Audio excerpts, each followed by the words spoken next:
मागच्या एका व्हिडिओमध्ये आपण सांगितलं होतं की पूर्णपणे बंदिस्त शेळीपालनासाठी उत्कृष्ट चारा नियोजन आपण एका व्हिडिओमधून घेऊन येऊ. म्हणजे या व्हिडिओमध्ये मित्रांनो आपण ही माहिती बघणार आहोत की आपल्याला जर पूर्णपणे बंदिस्त शेळीपालन करायचं आहे तर आपल्याला चारा नियोजन कशा प्रकारे करता येईल किंवा कोणकोणते चारे वापरायचे आहे.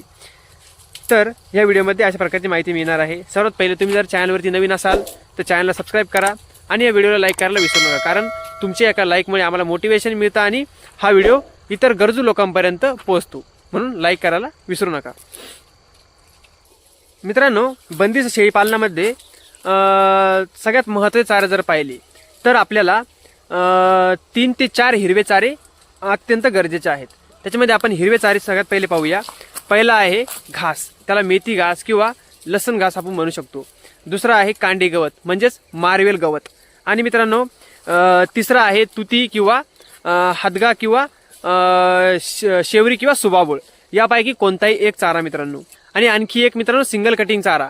हे जर सगळे मल्टी कटिंग चारे होते, आता सिंगल कटिंग चारा पाहूया. तो आहे मका किंवा कडवळ वापरता येईल. सगळ्यात पहिले आपण पाहिलं मेथी घास किंवा लसण घास, दुसरा आहे मारवेल गवत आणि तिसरा आहे सुबाबूळ हदगा किंवा तुती आणि चौथा चारा आहे सिंगल कटिंग चारा, तो आहे कडवळ किंवा मका. अशा पद्धतीने मित्रांनो आपल्याला चाऱ्याचं जे हिरवं चाऱ्याचं नियोजन आहे ते करायचं आहे.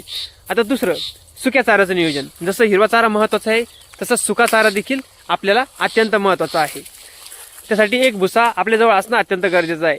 तो सोयाबीनचा असो किंवा तुरीचा असो मित्रांनो, किंवा त्या जागी तुम्ही मटकीचा वापरू शकता, हरभऱ्याचा देखील वापरू शकता. अशा पद्धतीने कोणताही एक भुसा आपल्याकडे पाहिजे ज्याची एक वेळची वैरण आपण चांगल्या प्रकारे करू शकतो. आणि त्यानंतर आपल्याला खुराकाचं देखील नियोजन करायचं आहे. आता सगळ्या शेळ्यांना कधी कधी खुराक देणं शक्य होत नसतं, म्हणून ज्या गाभण शेळ्या आहे, 4-4 महिन्याचे गाभण शेळ्या आहे, किंवा जे लहान करडं आहे, किंवा ज्या कमजोर शेळ्या आहे, किंवा जे ब्रीडिंगचे बोकड आहेत, यांना आपण जनरली रोज खुराक हा देऊ शकतो. खुराकामध्ये आपल्याला जर मिश्र खुराक द्यायचा आहे तर चांगल्या पद्धतीने आपण सोयाबीनचा चुरा, त्यानंतर मक्काचा भरडा आणि गव्हाचा भरडा हे जर मिक्स करून आपण शेळ्यांना दिलं तर अत्यंत बेस्ट खुराक तयार होतो. जर इतकं देणं शक्य होत नसेल तर स्वस्त खुराक जो आहे तो आहे मक्का. मक्याचा खुराक तुम्ही बिना भरड्याचा देखील देऊ शकता किंवा भरडा करून दिलं तरी चालतं. अशा पद्धतीने खुराक नियोजन करू शकता. सगळ्यात पहिले सकाळी 7 ते 8च्या दरम्यान खुराकाची वैरण पडली पाहिजे. त्यानंतर 8 ते 9च्या दरम्यान किंवा 7 ते 9च्या दरम्यान तुमची पहिली वैरण भुशाची ही पडली पाहिजे. तुमच्याकडे जर खूप साऱ्या प्रमाणात भुसा अवेलेबल आहे तर तुम्हाला भुशाची वैरण द्यायची आहे. त्यानंतर दुपारची वैरण जी आहे ती लगभग 2च्या दरम्यान 1 ते 2च्या दरम्यान तुमची पडली गेली पाहिजे. आणि तिसरा पारची जी वैरण आहे ती 5च्या दरम्यान तुमची हमखास पडली गेली पाहिजे. अशा पद्धतीने नियोजन करायचं आहे. दुपारी तुम्ही काय खायला देणार तर कोणतेही 2 चारे कोणतेही 2 चारे आपल्याला खायला द्यायचे आहे. त्याच्यामध्ये तुम्ही जे झाडपाले चारे आहे ते देऊ शकता. त्याच्यामध्ये एक तुती किंवा हदगा, तुती किंवा शेवरीचा पाला अशा प्रकारे देऊ शकता. आणि संध्याकाळी जी वैरण आहे ती तुम्हाला ठेवायची आहे गवताळ स्वरूपामध्ये. त्याच्यामध्ये घास आणि जे मारवेल गवत आहे, कांडी गवत, ते तुम्ही देऊ शकता.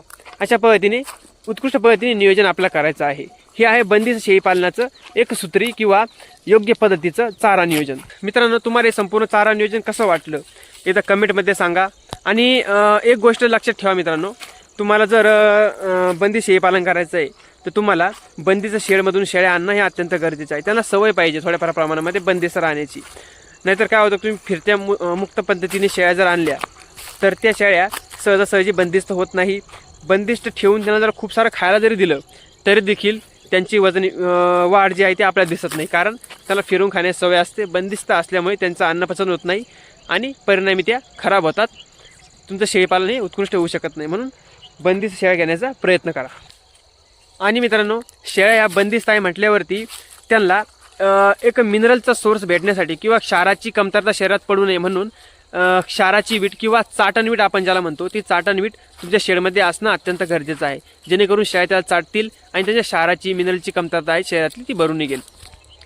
तर चला मित्रांनो, या व्हिडिओमध्ये बस इतकंच. तुम्हाला काही शंका असेल तर तुम्ही कमेंटमध्ये लिहून पाठवू शकता. तुमच्या शंकाचं समाधान करण्याचा मी 100% प्रयत्न करेल. तर चला मित्रांनो, या व्हिडिओमध्ये बस इतकंच. आणि चॅनलवर नवीन असाल, चॅनल सबस्क्राईब केलेलं नसेल अजून, तर चॅनल सबस्क्राईब करा. धन्यवाद.